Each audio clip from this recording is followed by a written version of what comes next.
you check the children.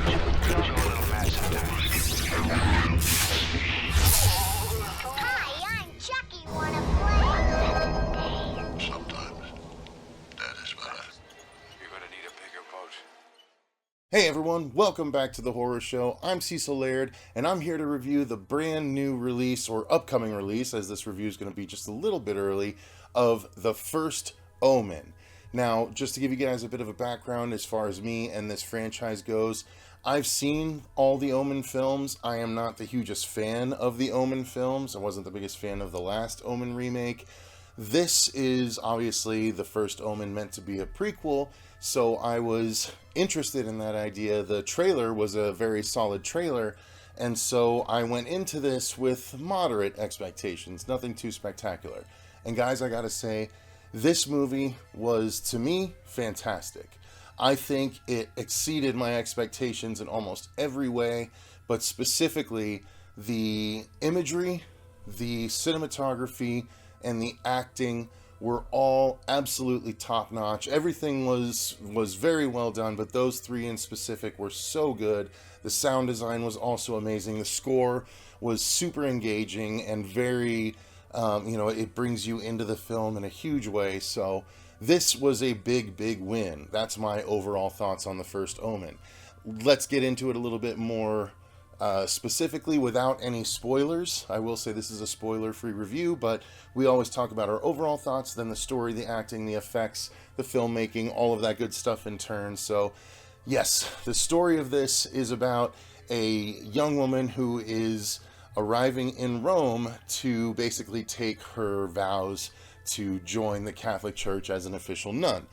And basically, I believe that's the long and short of it, but when she gets there, some weird things start happening because she runs across a young girl about the age of 12 that is not like all the other girls in this orphanage that she is now working at as a nun, before she takes her vows, that is to say. And so she is trying to take in these new surroundings, and things start to happen that are very strange, and she can't really explain. There is another man, he's an ex-priest basically, but he is reaching out to her to try and get her to help him get more information about certain things that have gone on in this particular story. And honestly, it's just about what happens to this young woman as she gets further and further ingratiated into this particular segment of the Catholic Church. And it's very interesting, to say the least, and very engaging as well.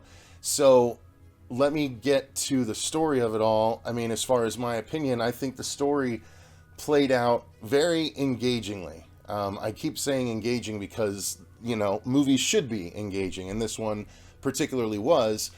But what that essentially means is I didn't drift. I didn't start to think about how much time had passed. I didn't start to think about even where the story may be going. I was just kind of letting it happen because I was enjoying it. While it is a slower pace, I do have to warn, it is a slower paced film, but it is meticulously paced. Like, it is purposeful in everything that it's doing, and the filmmaking all caters to it. But story-wise, it does take its time, but it builds, and does it stick the landing? In my opinion, yes. I very much enjoyed it.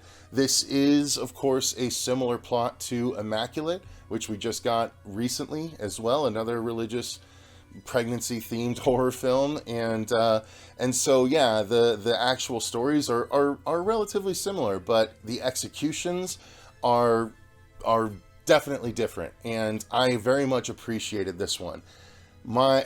Something I did tweet after seeing the film is that everything I said. I love the imagery, I love the cinematography, I love the choices that were made in the film, and quite frankly, I am not the biggest Omen franchise fan, but this one was so interesting to me, and yet it kept that 70s feel.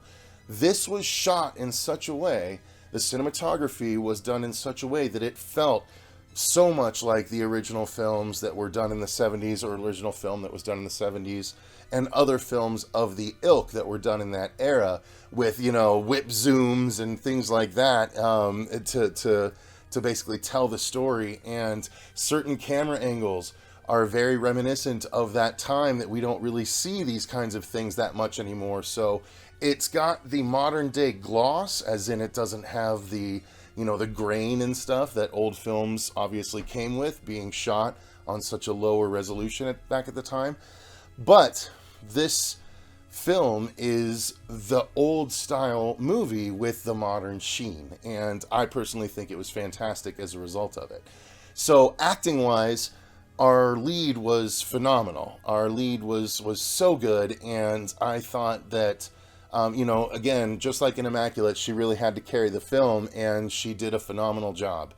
Everyone acquitted themselves fantastically as actors. No one brought me out of the film at all. I know that's a concern for a lot of people. That's why I mention it in most of our reviews. I was drawn in the whole way. None of the characters felt so over the top that I was like, this is acting. You know what I mean? Everyone was on point, including some of the ones that had to go a little over the top. At times, it worked very much for the story. So acting was a real high point, quite frankly. A lot of there was Bill Nighy, as well as, if I'm not mistaken, Charles Dance was a bit of a cameo at the very beginning as well. So this was a packed film with actors that people know, and well, not packed, but there were definitely actors that people know in the film to help lend credibility to everything, and they did a wonderful job. I thought that the original films in the Omen franchise were a bit boring. Not enough happened. Not enough that me, as a person that likes to see the evil, could latch onto. You know what I mean? This gave me everything that I wanted in the past films that none of them gave me. So I was satisfied on every level by the end of this film. The filmmaking was so remarkable insofar as there are so many times where I was like, this is gorgeous framing. This is a prime example of every frame of your film should be able to be taken and screenshot as a painting or a picture, basically, that would be beautiful to look at in and of itself. This film had that in spades. I think there were even some very specific shots that were so interesting, and a lot of the filmmaking choices, there was some interesting long crossfades that really lent to the presentation of the story. And this is just kind of a masterclass in blending old school 70s style filmmaking with modern aesthetics and thought processes as far as presentation goes. I'm just so impressed with this film.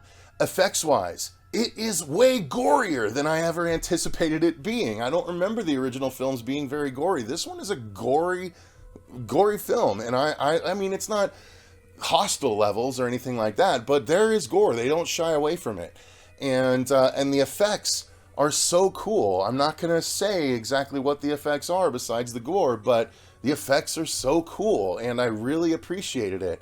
And filmmaking wise, again, some of the cross dissolves, there was one that was basically a reference to the Omen franchise, especially the later installment, and or one of the later installments.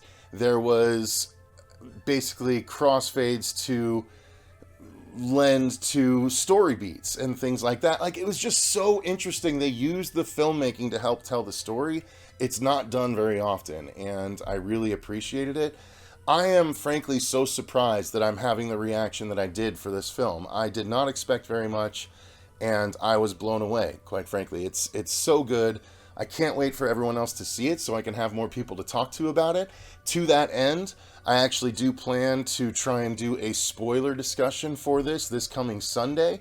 I'm trying to hook it up with another YouTuber, so I think that'll be fun if we can make that happen. But until it does, I will announce as soon as we've confirmed it and everything. But for right now, you guys, definitely make plans to go and see this. I think this is worth seeing in the theater, and it's definitely worth seeing even if you don't catch it at the theater. it is worth the money, and it is, even if you can't afford it, it is worth the stream once you have access to it. It's really phenomenal. It's one of the best religious horror movies I've seen in a long time. It did everything that I wanted, all the way up to the ending, which, again, I praised Immaculate for its ending, and I'm not going to say anything that happens in either ending, but I'm going to say this one I was worried was going to go down the road that Immaculate didn't go down, but then it does its own twist and goes in a completely different, interesting direction. So I was very, very pleased by the resolution of the film. I mean, it's just aces all around, guys. It's big W's. So go and see The First Omen. Come back and let me know what you thought of it once you do. If you have seen it at this point, let me know your spoiler-free thoughts in the comments down below. But thank you guys very much for watching. Thank you to all of our patrons for supporting the channel the way that you do. We greatly appreciate it. Thank you to everyone at Allied for hooking us up with this screening. We greatly appreciate it. And until next time, guys, I've been Cecil Laird. And remember, stay scared.